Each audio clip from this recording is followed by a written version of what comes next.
I'm Shana, the founder of the Real Single Moms Club. Who would have imagined that 2 years ago when I formed a social organization that we would be here providing personal and career opportunities for single moms and also community service activities. My ultimate goal is to connect with single moms all over the world so that we can help them become better.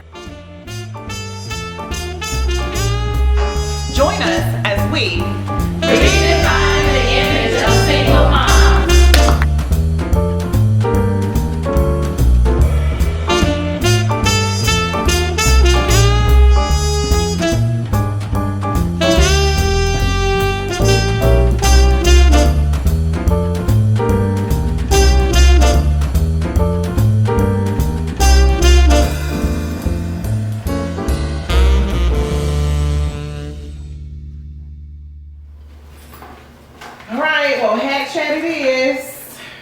So, the way Hat Chat works, we're going to pull out a question and then we will all discuss. We will all kind of give our input.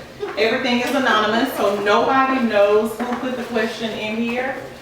Only way we know is if you say that's my question. Other than that, we're just going to be honest.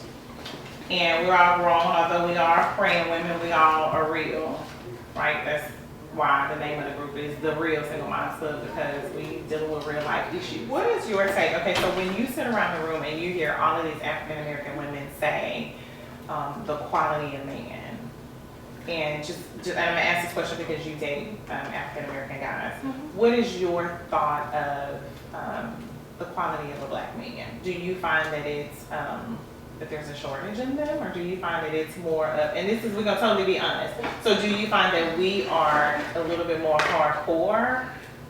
I don't know if I can say there's a shortage. I haven't dated them all yet. Men in general, I find are lacking certain qualities like commitment, being willing to be committed. At my age, they want to play. They were committed already, now they're ready to just go play. Sometimes you have to pick your top qualities and work around the other things. Amen. Well, that's like what we're talking about in the boot camp. It's like, what is really important? Or are we painting a realistic picture of the perfect guy? And then that one question I asked, so are you the perfect woman? Hello. Yeah. Remember?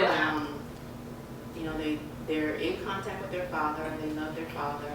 I have not brought any men in front of them. The only male that I had brought in front of them was a neighbor down the street who, you know, he kind of helps around the house every once in a while. You know, they'll call him Mr. Brian, and, you know, Bryce will shoot football and stuff with him, but me and him are not romantically involved, so it's not, you know, that type of relationship. And I can agree with you as well. It's trying to find the quality of a man. I know we all have issues, but they seem to really have issues. You know what I mean? I'm like, I heard my one sister said one time that we all have issues. She was like, just grab a nut and sit down somewhere. But so I haven't really found a good nut that I want to go sit down somewhere. So, I mean, and then it's hard. At first, you know, I've dated a few men since, you know, I separated from my husband, divorced or whatever, and it was hard initially. It's kind of hard to, you know, be attracted to another man other than with your husband for so many years or whatever. It's kind of teary-eyed because it's still, you know, fresh and new for me. But we've been separated probably like 2 years, going on 3, and our divorce after all this time was finally final a few weeks ago. So, yeah, real no. Have you have you detached from the relationship? I am detached from a relationship. It's No, it's emotional for not. her right now. It's emotional because of my kids. My kids still feel that, you know, that me and their father will get back together. What really hit me was one day she said something happened and she said, well, I was going to tell you, but you were on the phone. I was like, okay. So my routine was on the way to school in the morning, on the way to drop her off, then I wouldn't be on the phone. I would pick up the phone as soon as she shut the door though. But you know, on the way to drop her off, I didn't pick up the phone. And then on the way home, I did pick up the phone. And then I would ask her, is it something you want to talk about? You know, how was school today? How was your day? This is what happened. To give her that opportunity to be able to talk to me about whatever it was that she needed to talk to me about. If I noticed her behavior and I noticed that there was something not right, then I kind of pushed back the phone time. I limited the type of conversations that I had on the phone in front of her too when it came to dating, because they pick up on a whole lot and they tune in to everything that we don't want them to pay attention to. So I had to start to monitor the conversations, monitor who I was talking to, who I was talking about, and what I was talking about with her around. So. I'm, you know, a professional, and I have, I guess you could say, penetrated the income bracket. I guess you could say I'm at another, you know, range. Just for the record. But he's the good guy. He's the perfect one. He's the one that I'm just saying. What if no? So what if he's the one that's good to you? But I'm still attracted to that person because growing up, you know how you say, oh, when I grow up, you know, because those were the guys that I, you know, you dream about, and you know, oh, you know, okay, my daddy didn't do this, but I see this man doing that, you know, but that was a blue collar guy. But I'm not there anymore, so how do I? Boot campers. Boot campers. Somebody in the hundreds, basically.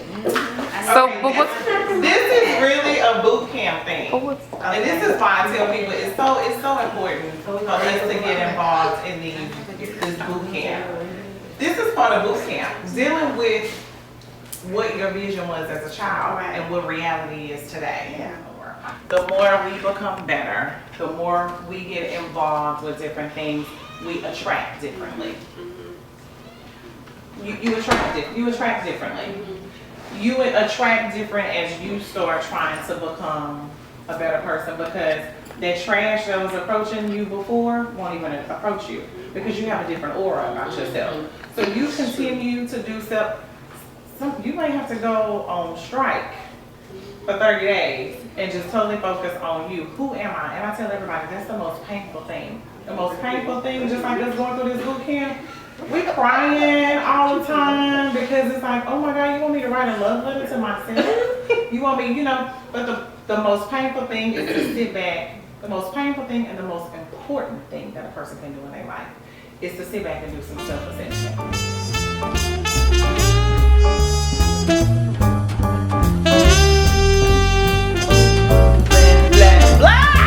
Start from high, I'm Shana. Let's keep going.